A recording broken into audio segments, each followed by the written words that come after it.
एक बार कुश नामक राज्य में राजू नाम का चालाक और बुद्धिमान व्यक्ति राजा के दरबार में बागवानी का काम करता था।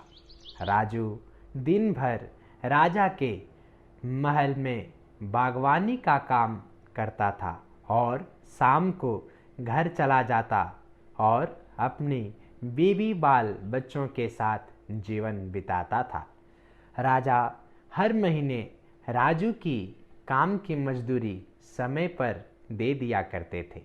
वह राजा का बहुत ही चहेता बन गया था, क्योंकि जो भी निर्णय राजा को लेना पड़ता तो वह सबसे पहले राजू से सलाह लेते थे। और यह बात राजा के मंत्री धुरू सिंह को अच्छा नहीं लगता था। वह राजा का प्रेम राजू के प्रति देखकर इतना परेशान हो गया था कि वह एक बार निश्चय कर लेता है कि किसी भी तरह से राजू को जरूर फंसाना है। ऐसे ही खुरापात सोचकर मंत्री धुरू सिंह एक बार राजा के सेनापति को कुछ सोने की मुद्राएं देकर आपस में मेल कर लेता है और वे राजू को फंसाने का निर्णय कर लेते हैं। राजा राजू के बाद सबसे ज़्यादा अपने कार्य में बुद्धिमान मानते थे और प्यार करते थे तो वह व्यक्ति था शैलेंद्र, जो कि सेनापति शैलेंद्र है। वह सेनापति शैलेंद्र के सभी बातों में आंख बंद कर विश्वास कर लेते थे। एक दिन सेनापति शैलेंद्र राजा से आज्ञा मांगकर अगली सुबह राज्य के विकास की समझौता के लिए राज्य के गुरुदेव के पास जाने के लिए, जो कि राज्य से 30 मील की दूरी जंगल में रहते थे, झूठी अनुमति मांग लेता है और बेचारे राजा अनुमति दे देते हैं। उसी रात मंत्री धुरू सिंह और सेनापति शैलेंद्र आपस में मेल करके फैसला करते हैं कि वे राजा के प्रिय पुत्र राहुल को सोई रात में अगवा कर लेंगे। और फिर ऐसा ही होता है। वे दोनों राजा के प्रिय पुत्र राहुल को अगवा कर लेते हैं और जिस कक्ष में राजा का पुत्र सोया रहता है वहाँ कोई नहीं होता है, केवल राजा की पत्नी होती है और वो भी सोई हुई रहती है। और फिर जब अगली सुबह रानी अपने पुत्र को बेड पर सोई नहीं पाती है तो वह रोने लगती है और वह राजा को जाके सुनाने लगती। नाथ, हमारा पुत्र बेड पर सोया था और अब वह नहीं है। लगता है उसे कोई अगवा कर लिया है। नाथ, मेरे बेटे को खोजाइए, कहाँ पर है नाथ। सारा राज्य में हल्ला मच जाता है और सेना को राजा अपने बेटे का पता लगाने के लिए राज्य में भेज देते हैं, परंतु सेना सब हर जगह पता लगाते पर राजा का बेटा राहुल का कहीं पता नहीं चलता और राजा रानी बहुत ही चिंतित हो जाते हैं। फिर मंत्री धुरू सिंह राजा से कहता है, राजा साहब, बस एक बार मेरी बात मान लीजिए। आपका बेटा मिल जा सकता है। राजा कहते हैं, कैसी बात, बोलो। मंत्री कहता है, राजा साहब, हो ना हो ये जरूर राजू का ही काम है। मुझे हमेशा से लगता था आपका राजू के प्रति इतना विश्वास एक ना एक दिन जरूर आपको किसी ना किसी मुसीबत में ले ही आएगा। राजा कहते हैं, मंत्री, बंद करो बकवास। राजू बहुत ही अच्छा इंसान है, वह ऐसा कभी नहीं कर सकता।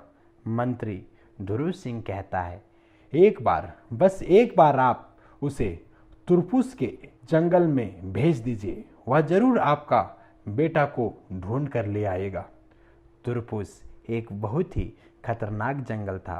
राजा मंत्री ध्रुव सिंह के बात को मानकर राजू को राजमहल में बुलाकर कहते हैं, राजू, हमें विश्वास है तूने मेरे बेटे की अगवा नहीं की है, फिर भी तुझे मेरे बेटे को खोजने के लिए तुरपुस के जंगल में जाना होगा। राजू बोलता है, मैं तैयार हूँ महाराज, मैं तैयार हूँ। और वह राजा की आज्ञा मानकर निकल पड़ता है तुरपुस के जंगल में राजा के बेटे राहुल की खोज करने। राजू जब तुरपुस के खतरनाक जंगल में पहुंचता है तो उसे एक आवाज़ सुनाई पड़ती है, बचाओ बचाओ, कोई बचाओ। यह सुन करके राजू अपनी बुद्धि का इस्तेमाल करता और उस आवाज़ के पीछे चला जाता और पेड़ के पीछे छिप के सारा दृश्य को देखता है। वहाँ एक चुड़ैल एक अनाथ लड़की को जबरन उसे मारकर खून बहा दी है और उसे खा जाने की धमकी दे रही है और वो बेचारी लड़की रोते रोते मदद के लिए पुकार रही है, बचाओ बचाओ बचाओ, कोई मेरी मदद करो, बचाओ।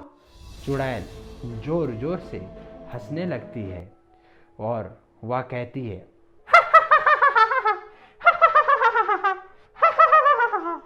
यह बहुत ही खतरनाक जंगल है, यहाँ कोई तुझे नहीं बचा सकता बच्ची, तुझे कोई नहीं बचाने आएगा क्योंकि इस जंगल में कोई नहीं आता। राजू अपने बुद्धि का इस्तेमाल करके चुड़ैल के पास जाता है और कहता है, चुड़ैल रानी, तुम तो बहुत ही ताकतवर और बुद्धिमान हो और फिर तुम इस कमजोर लड़की के मांस को खाकर पेट भरोगी। चुड़ैल कहती है, अब तुझे भी इस लड़की के साथ खा जाऊंगी। बहुत दिनों के बाद शिकार खुद चलकर मेरे पास आया है। मेरा पेट तुम दोनों को खाकर तृप्त हो जाएगा। अरे ठीक है चुड़ैल रानी, तुम हमें भी इस कमजोर लड़की के साथ खा जाना, लेकिन मुझे तुम पर शक है। कैसा शक? तुम झूठ बोलती हो, तुम ताकतवर नहीं हो, तुम्हारे पास जादू नहीं है। अरे तुम मेरे पर शक करते हो, मेरी ताकत पर शक करते हो। बता, मैं अपनी ताकत को दिखाने के लिए क्या करूं? तुम मुझे अपने ताकत का राज बताओ।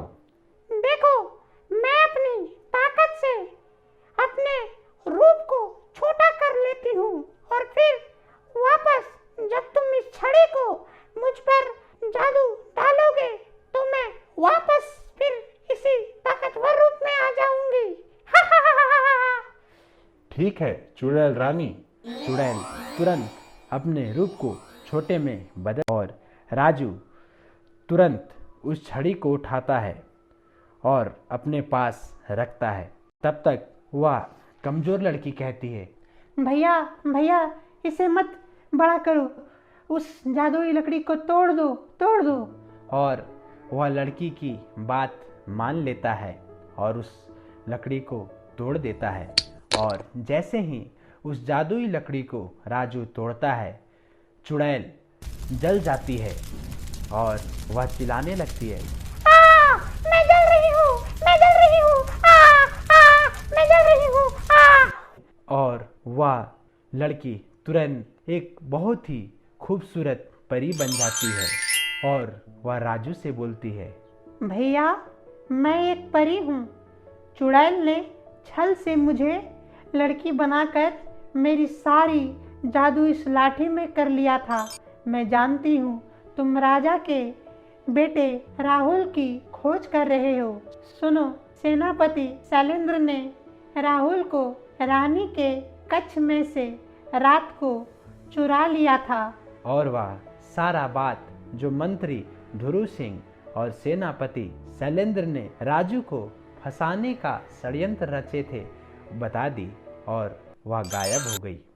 राजू अब राजा के महल में आकर राजा को सारी बीती बातें बता देता है और फिर राजा को उनका बेटा राहुल मिल जाता है, क्योंकि जैसे ही राजा को सारी बातें पता चलती है राजा सैनिक को भेजकर शैलेंद्र को बुलवा लेते हैं और उसने जो जो षड्यंत्र मंत्री के साथ मिलकर किया था उससे उगलवा लेते हैं।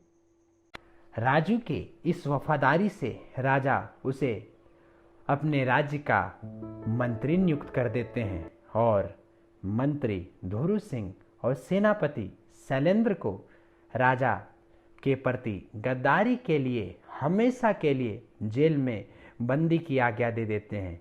बंद कर दो ये दोनों को।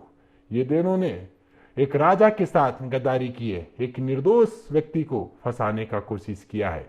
और फिर अपनी बुद्धि को इस्तेमाल करके मंत्री राजू सदैव उस राज्य में मंत्री बना रहता है।